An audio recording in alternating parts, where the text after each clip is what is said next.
Hello, amazing leaders, and welcome to day 7.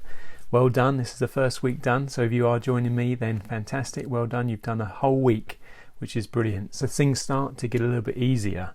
But within that week, you would have had a weekend. So maybe that's more difficult, or maybe the weekdays are more difficult for you to do your amazing 90-day challenge.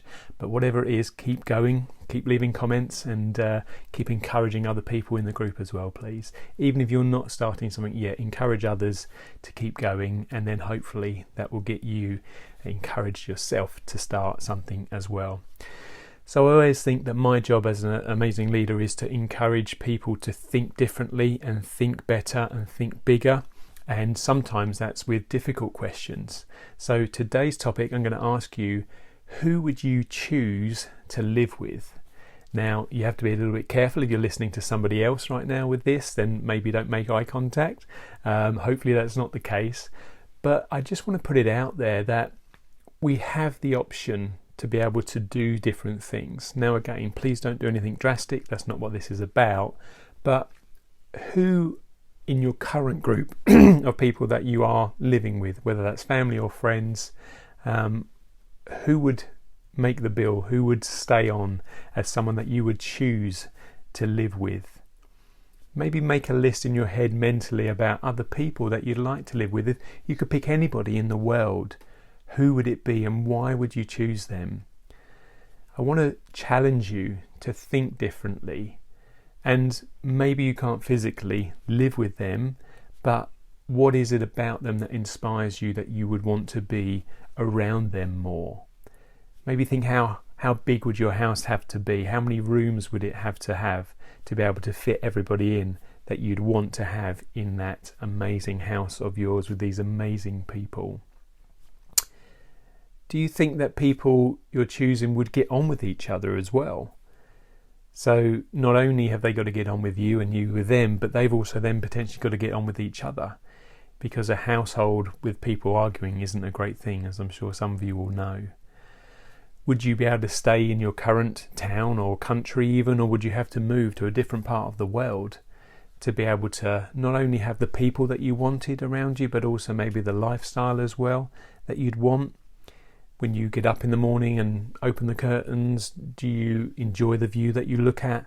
Would you like to look over an ocean or a lake or a river or a field or a meadow or a savanna, whatever it might be? What is it that you would like to do and share that experience with people?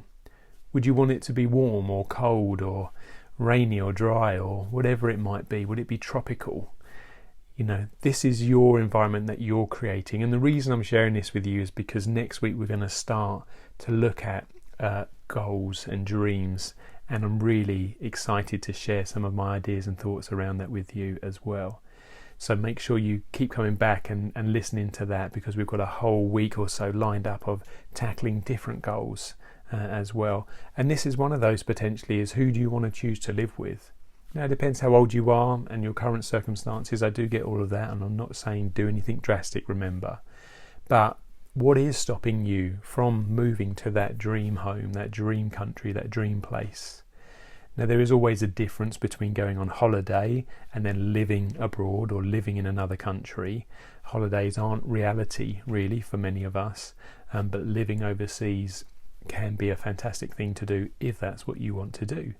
You may be very happy and fulfilled where you are with the people that you are currently surrounded with. I know that I am, and I love where I am, what I'm doing, and the family that I'm around as well, and I'm very blessed, and I do know that. And I want you to feel the same as well, and I hope many of you do. I'm sure you do, which is great. But again, just think, would you add somebody in? Would you take somebody out if you could? You know, who would you add in? Why would you add them in? Why would you take that person out? Why is it that would be somebody that you choose to live with or choose not to live with? And can you do something about that? Can you actually, by thought and mindfulness, just help that whole situation become better?